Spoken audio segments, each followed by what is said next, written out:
Aujourd'hui, je vais vous montrer les principales fonctionnalités de Shooter Player. Premièrement, l'ajustement des sous-titres. Vous pouvez avancer ou retarder l'affichage des sous-titres grâce à ces deux boutons. À côté, nous avons la taille de la police, qui est modifiable, donc augmenter la taille ou diminuer la taille de la police des sous-titres. Ensuite, les fonctions standard d'avance rapide et changement de chapitre ou de piste musicale. Enfin, le bouton ouvrir un fichier.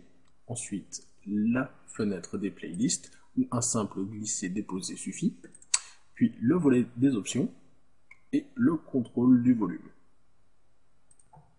Donc pour les options, on a ici tout simplement la lecture en boucle.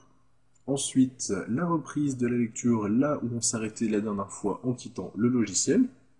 Et ici, tout ce qui concerne la mise à jour, tout simplement, vous pouvez sélectionner si vous mettez votre logiciel à la mise à jour par défaut, la mise à jour la plus stable ou la mise à jour à la version bêta. Alors, sur le panneau suivant, on a tout simplement la configuration en mode qualité ou en mode performance. Donc, ces deux modes vont tout simplement être customisables à souhait. Donc, si vous n'avez pas envie de vous lancer dans une configuration un peu plus poussée, vous pouvez simplement choisir le mode qui vous convient le mieux et laisser le logiciel s'en charger. Donc sur le prochain panneau, on va trouver tout ce qui concerne le son et les périphériques audio. Je vous conseille de ne pas y toucher sauf si vous en avez le besoin, puisque le logiciel gère bien évidemment votre système par défaut. Donc sur le prochain panneau, on va retrouver tout ce qui concerne la customisation des sous-titres, puisque là, on peut choisir la police, la couleur ou encore la position, mais on peut aussi choisir de télécharger automatiquement les sous-titres dans un dossier spécifique ou dans le dossier où votre fichier vidéo va se situer.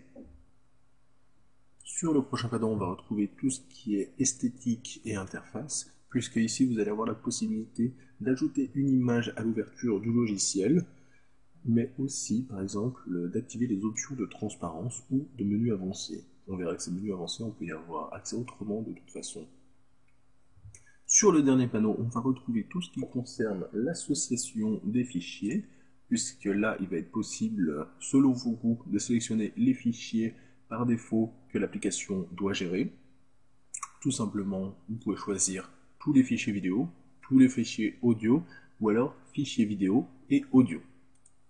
Ensuite ici, on va voir tout ce qui concerne la configuration des raccourcis clavier, qui est vraiment très simple. Une dernière chose, vu que c'est un logiciel open source, il est tout à fait possible d'effectuer une donation pour aider et contribuer au développement du logiciel. Alors ici, on va regarder différentes options maintenant qui sont proposées tout simplement lorsque vous glissez votre souris vers le haut du logiciel.